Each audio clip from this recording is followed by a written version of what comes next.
Too many people look for a worldly solution or explanation to what is going on around them. They try to make sense of what's going on in the news, for example, the Middle East right now, by analyzing what Trump's motives are in a worldly sense. Like Trump is trying to achieve a certain political end by this agenda, etc. But when you look at world events through a worldly lens, then you will never truly understand what's going on. David Icke once said, if you know the destination, you can understand the journey.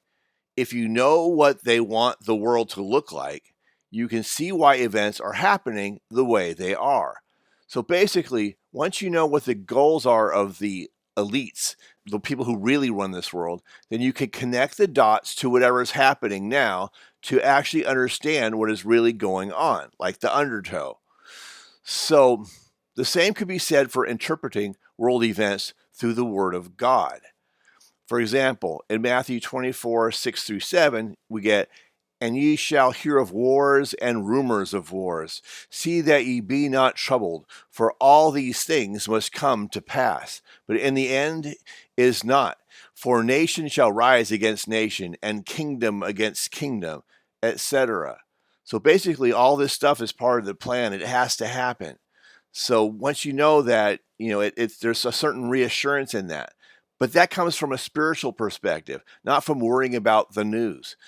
But basically, we discussed previously, the right is too complacent for any meaningful kind of resistance in the form of an uprising.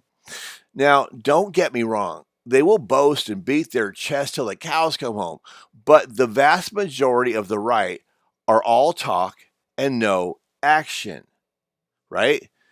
But to get them to take the mark, which is an action, they have to be completely exhausted by wars, economic collapse, and lies like the alien deception to get them to question their own religion.